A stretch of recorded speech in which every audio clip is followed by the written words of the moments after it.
நல்லாதான் இருக்கு குழம்பு. சூப்பரா இருக்குங்க. நல்லா தான் இருக்கா? யார் நல்லா இருக்குன்னு சொன்னா? சூப்பரா இருக்குப்பா. அதாவது ஃபர்ஸ்ட் ஒரு மாதிரி நெய்யை உப்பையும் சேர்க்கலைன்னு வைங்க, அதோட அந்த ஆரிஜின் டேஸ்ட்ல எல்லாரும் அசந்து போயிருப்பாங்க. இப்ப சேர்த்ததுனால உன் டேஸ்ட் குறைஞ்சு. எதுக்கு நெய் போடாதீங்கன்னு சொன்னா அதுல ஆல்ரெடி நான் பட்டர் போட்டிருக்கேன். உலகத்திலே பட்டர் போட்டு ஒரு குழம்பு கான்டினென்டல் டிஷ் புதுசு. ஏன்னா புளி அதிகமாயிடுச்சு ஒரு ஸ்டேஜ்க்கு அப்புறம். அப்பதான் தெரிஞ்சுச்சா? அங்க 2 பேரும் பல்லு கூடுதுன்னு உட்காந்து அழுதுகிட்டு இருக்காங்க. பக்கத்துல நீங்க என்னது பல்லு கூடுதா? கூடுது. கூட 2 பல்லு முளைக்குது குழம்பு சாப்பிடுறதா.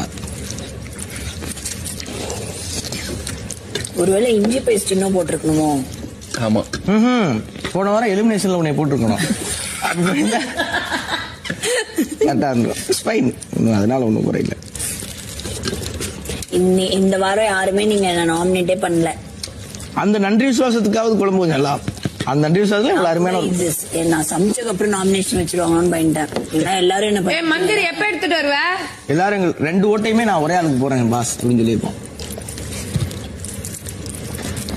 புரியுதா? 77 நாள் அடுப்படியில போய் எல்லாரும் ஏமாத்தி அதை கண்டுபிடிச்சிருக்காங்க மக்கள். தெரியுதா? கம்மியா இருக்கு, அதனால என்னோட குழம்பு டேஸ்ட் உங்களுக்கு அருமை தெரியல. இப்ப மட்டும் போட்டிருந்தோம். தக்காளி இப்படியே இருக்குங்க பாரு. அடுத்த வாட்டி சமைச்சு திருப்பி நைட்டு யூஸ் பண்ணிக்கலாமா? கழுவி நைட்டு